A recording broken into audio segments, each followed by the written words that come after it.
Darwin کہتا تھا کہ کائنات جنگ کی بنیاد پر کھڑی ہے۔ اپنے سائنسی ثبوتوں سے شاید اس نے یہ ثابت بھی کر دیا ہو، کیونکہ جہاں تک ثبوتوں کا معاملہ ہے تو ان کی نیچر ایسی ہی ہوتی ہے کہ جہاں آپ کی فوکس ہے، جو ثبوت آپ ڈھونڈنے نکلے ہیں، ثبوت ویسے ہی ملتے ہیں۔ ڈارون کو جنگل میں درندے شکار کرتے اور چھوٹے جانور بچتے اور اپنے سے کمزور جانوروں کو مارتے نظر آئے، لیکن جنگل کے ایکو سسٹم میں موجود باہمی تعاون کو، آپریشن کو اس نے دیکھا ہی نہیں۔ شیر کے دن کا وہ 1 گھنٹہ توجہ کا مرکز رہا جب وہ شکار کر رہا تھا۔ شیر کے وہ باقی 23 گھنٹے چونکہ توجہ کا مرکز نہیں تھے، اس لیے وہ نظر نہیں آئے کہ جب وہ کوآپریٹ کر رہا تھا۔ اس کائنات میں جو بھی چیز جیسی ہے وہ ایسی اس لیے ہے کہ پوری کائنات اس کو ایسا ہونے میں تعاون دے رہی ہے۔ یہی کائنات کی بنیادی نیچر ہے۔ اصل مسئلہ توجہ کا ہے، فوکس کا ہے۔ جہاں آپ کا فوکس ہو، آپ وہیں جاتے ہیں۔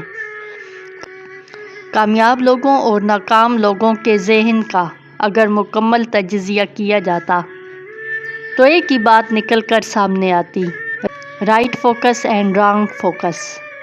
تم بھی اگر کامیابی چاہتے ہو تو صرف اس بات کو کھوجو کہ دن کا زیادہ تر حصہ تمہارے تھاٹس کیا سوچتے ہیں، غربت یا امارت، بیداری یا فرار۔ بیدار انسان اس کائنات میں موجود باہمی تعاون کو دیکھتا ہے، اور سویا ہوا آدمی اس کائنات میں صرف جنگ کو ڈھونڈتا ہے۔ یہ کائنات باہمی تعاون پر کھڑی ہے، یہ کائنات سرنڈر پر کھڑی ہے۔ ریزسٹنس صرف انا کا ایک فریب ہے جس سے وہ خود کو موٹا کرتی ہے، اور جنگ صرف انا ہی دیکھتی ہے کیونکہ اس کی سانسیں ہی مقابلے پر، ریزسٹنس پر چلتی ہیں۔ تم بچوں کو دیکھتے ہو، بات بے بات گرتے ہیں، خواہ مخواہ چوٹیں کھاتے رہتے ہیں۔ ایک چلنا سیکھ رہا بچہ ایوریج ایک دن میں جتنا گرتا ہے، اتنا اگر ایک بڑا آدمی اپنی پوری زندگی میں بھی گرے تو اس کی ایک بھی ہڈی سلامت نہ رہے۔ ایسا کیوں ہوتا ہے؟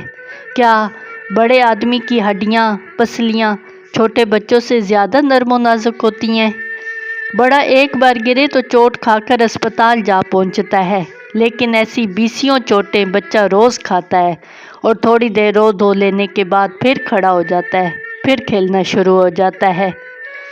عقل کے جو تمہارے ترازو ہیں ان کے حساب سے سوچیں تو اصول یہ ہونا چاہیے تھا کہ بچے کو چوٹ لگتی تو اس کی ہڈیاں ٹوٹتی اور بڑے کو نہ لگتی، کیونکہ بڑے کی ہڈیاں کمزور اور کومل نہیں ہوتی۔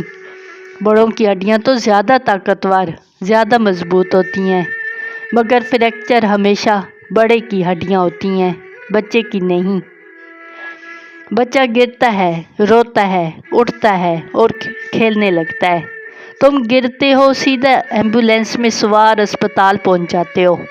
اگر طاقتور ہونا ہی فتح ہوتا، اگر طاقتور ہونا ہی تحفظ ہوتا، سیفٹی ہوتی، تو بچے کی ہڈیاں ٹوٹتی، بڑے کی نہیں۔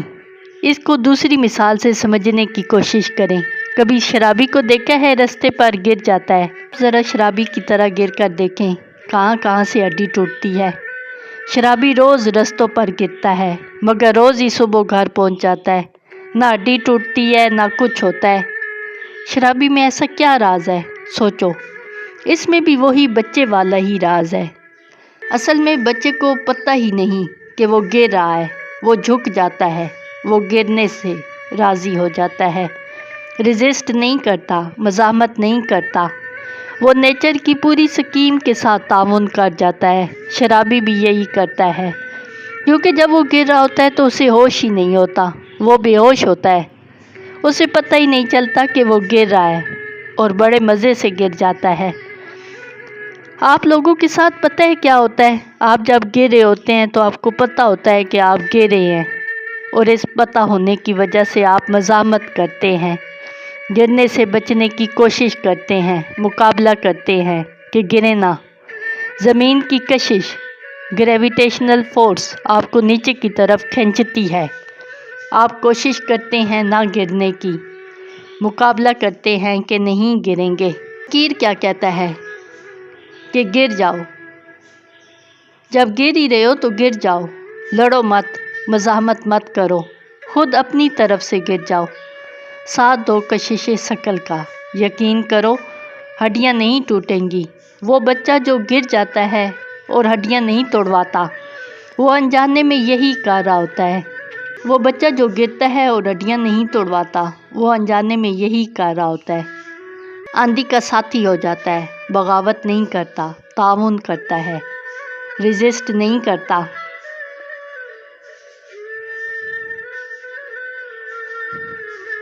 یہی شرابی ہو، اسے ہوش ہو تب گرے، تب چوٹ کھائے گا۔ صوفی کیا ہوتا ہے؟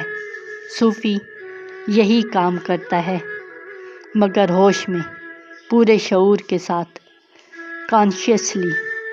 بچے جو انجانے میں کرتے ہیں، شرابی جو بے ہوشی میں کرتے ہیں، صوفی اسی کو ہوش میں کرتا ہے، جان کے کرتا ہے۔ دو اہم لفظ ہیں، انہیں سمجھ لو، زندگی کے سارے مسائل حل ہو جائیں گے۔ مزاحمت اور ترک مزاحمت، ریزسٹنس اور سرنڈر۔ اگر تم مزاحمت کرو گے تو ہار کر رہو گے، اور اگر سرنڈر کرو گے تو جتنے ہارتے ہوئے چاہے تم نظر آتے رہو، جیت کر رہو گے۔ آندھیاں گزر جائیں گی، تم واپس کھڑے ہو جاؤ گے۔ پتہ ہے زندگی ایک دلچسپ کھیل ہے، تم کھیل کھیلنے میں دلچسپی نہیں رکھتے، بلکہ تم جیتنے کے لیے بس یہ کھیل کھیلنا چاہتے ہو، اور جب جیت نہیں پاتے ہو تو زندگی غم کی دھند میں لپٹ جاتی ہے۔ ایک بات میری لکھ کے رکھ لو کہ جیت کی خواہش میں زندگی کا کھیل کھیلو گے تو آخر میں ہارے ہوئے لوٹو گے، لیکن اگر کھیل کھیلنا تمہارا مقصد ہے تو کبھی مایوس نہیں ہوگے۔ بچوں کو دیکھو، سارا دن کھیلتے ہیں، ہارتے ہیں یا جیتتے ہیں، انہیں اس بات سے کوئی سروکار ہی نہیں، وہ کھیل میں مگن ہے۔ اس لیے دیکھتے نہیں ہو کہ جب کھیل میں جیت کی خواہش شامل ہو جاتی ہے، یعنی جب تم بڑے ہو جاتے ہو تو بڑی حسرت سے بچپن کو یاد کرتے ہو۔ کیوں یاد کرتے ہو؟ کیونکہ تب صرف تم کھلاڑی تھے، زندگی کے کھیل کے کھلاڑی۔ بڑے ہو کر تم اس کھیل کو جیتنے میں مست ایک روبوٹ بن جاتے ہو۔ یہی وہ چیز ہے جس نے تم سے کھیل کا لطف چھین لیا ہے۔ سب کچھ وہی ہے، سب کچھ تم آج بھی ویسا ہی کر رہے ہو جو بچپن میں کرتے رہے ہو۔ بچے کا بال کے پیچھے بھاگنا اور تمہارا عہدوں، دولت اور شہرت کے پیچھے بھاگنا ایک ہی چیز ہے۔ فرق صرف اتنا پڑا ہے کہ تب کھیل مقصد تھا، اب جیت کی خواہش مقصد ہے۔ صرف اسی وجہ سے بچے خوش ہوتے ہیں اور بڑے اداس۔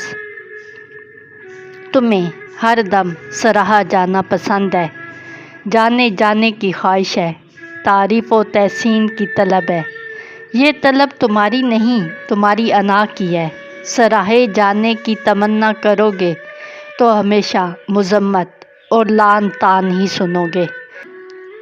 ایسا نہیں ہے کہ سراہے جانے کی خواہش نہ ہوگی تو لوگ مذمت نہیں کریں گے، بلکہ جب سراہے جانے کی خواہش نہ رہے گی تو لوگوں کی مذمت اور لعن طعن تمہیں چھوئے گی نہیں۔ مذمت ہوگی، اثر نہیں ہوگا، کیونکہ توقع نہیں ہوگی۔ مجروح مذمت نہیں کرتی، انسان مجروح ہوتا ہے کیونکہ وہ توقع کرتا ہے سراہے جانے کی۔ لعنت، ملامت، مذمت کیوں چوٹ کرتی ہے؟ اس لیے نہیں کہ لوگ آپ کو برا بھلا کہہ رہے ہیں، بلکہ اس لیے کہ آپ کے دل میں یہ خواہش ہے کہ لوگ سراہیں، عزت دیں، احترام دیں۔ اصل مرض وہی خواہش ہے، لوگوں کی لعنت ملامت نہیں۔ درد کب ابھرتا ہے؟ اس وقت کہ جب تمنا ہو پھولوں کی اور کوئی پتھر لے آئے۔ درد پتھر میں نہیں، درد اس تمنا میں ہے جس نے کچھ اور چاہا تھا اور ہوا کچھ اور۔ زخم وہ پتھر نہیں دیتا جو تمہیں ملا، زخم وہ خواہش دیتی ہے جو دل میں تھی کہ پھول ملے گا۔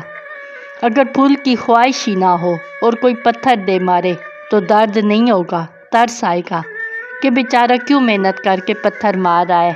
ایک بار سدھارتھ بدھا کے پاس ایک شخص آیا اور اس کے منہ پر تھوک دیا۔ سدھارتھ نے کپڑے سے منہ صاف کیا اور کہا کہ کچھ اور کہنا ہے یا بس اتنا ہی کہنا تھا؟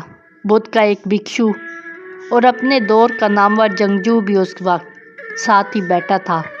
وہ تو آگ بگولا ہو گیا۔ اس نے کہا، یہ بدتمیزی ناقابل برداشت ہے۔ اس نے بدھ سے اجازت مانگی کہ اس شخص کو اس کی بدتمیزی کا سبق سکھایا جائے۔ بدھ نے اسے کہا کہ تم سمجھے نہیں، بس اوقات انسان کچھ کہنا چاہتا ہے مگر زبان کے لفظ بڑے کم لگتے ہیں۔ یہ آدمی اتنا غصے میں ہے کہ اسے کوئی لفظ، کوئی گالی کافی نہ لگی، اس لیے یہ تھوک کے کہہ رہا ہے، یہ کچھ کر کے کہہ رہا ہے۔ کر کے بتانا اور بول کر بتانے میں بڑا فرق ہے۔ کر کے بتانا زیادہ گہری شدت کا عکاس ہے۔ تم دیکھتے نہیں کہ کسی پر بہت پیار آ رہا ہو تو تم کہتے نہیں کہ مجھے تم سے پیار ہے، بلکہ بس گلے سے لگا لیتے ہو، کچھ کر کے بتاتے ہو کہ میں یہ محسوس کر رہا ہوں۔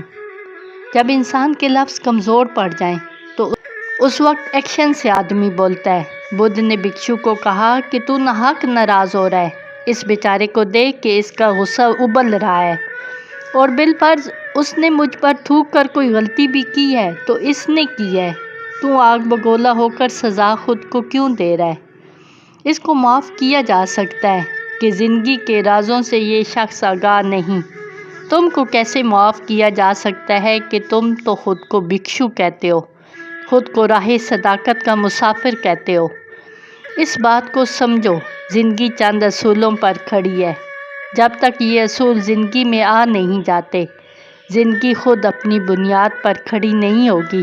ان اصولوں کو اپنی تقریروں، نصیحتوں اور مشوروں کا حصہ نہ بناؤ، زندگی کا حصہ بناؤ۔ سادہ سا اصول ہے کہ غصہ نہیں کرنا چاہیے۔ غصہ ایسے ہی ہے جیسے کسی اور کے کیے کی سزا خود کو دینا۔ بھاشنوں، تقریروں، نصیحتوں میں اس اصول کو آسانی سے بیان کیا جا سکتا ہے، لیکن یہ بتاؤ کہ عملی زندگی میں تمہیں یہ اصول نظر آتا ہے؟ اصل میں مشورہ دینا بہت آسان ہے، اور میں تمہیں بتاؤں کہ مشورہ دینا ذہین اور دانشور ہونے کی کوئی نشانی نہیں ہے۔ اس دنیا میں سب سے زیادہ جو چیز لی جاتی ہے وہ مشورہ ہے، اور اسی دنیا میں سب سے کم جو چیز لی جاتی ہے وہ بھی ہے مشورہ۔ اس بات کو سمجھو کہ جب تک زندگی کو مقابلہ سمجھتے رہو گے، سکون سے محروم رہو گے۔ جب زندگی کو کھیل سمجھنا شروع کرو گے تو ہی اسے پھر تم انجوائے کر سکو گے۔ جب زندگی انا کے کنٹرول میں ہوتی ہے تو مقابلہ ہوتا ہے، کمپٹیشن ہوتا ہے، جیسی یہ تمہاری دنیا ہو گئی ہے۔ اور جب زندگی بینگ کے کنٹرول میں ہوتی ہے تو یہ کھیل بن جاتی ہے۔ اس پر ذرا غور کرنا۔ تم عزت چاہتے ہو، ذلت سے بچنا چاہتے ہو، تمہارا ہمسایہ بھی یہی چاہتا ہے، تمہارے ارد گرد موجود سارے لوگ یہی چاہتے ہیں نا؟ سارا جہان ہی عزت چاہتا ہے، ذلت سے بھاگتا ہے، کامیابی، جیت اور فتح چاہتا ہے۔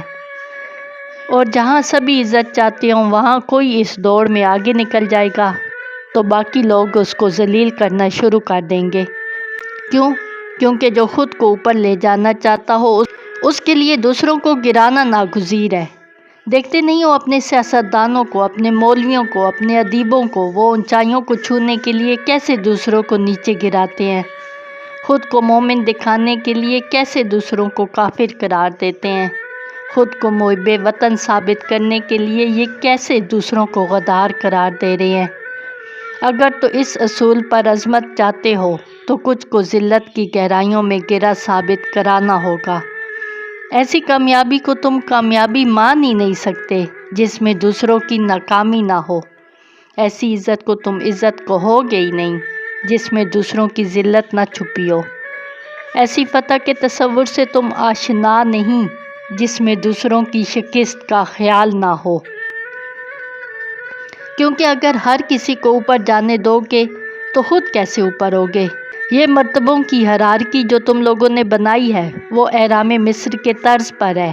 جتنا اونچائیاں ملیں گی جگہ تھوڑی ہوتی جائے گی، اور جو چوٹی کے ٹاپ پر کھڑا ہوگا پورا زمانہ اس کا دشمن ہو چکا ہوگا، سارے اسے نیچے گرانے میں یکجاں ہو جائیں گے۔ ایسا موقع جب آتا ہے تو میکاویلی کو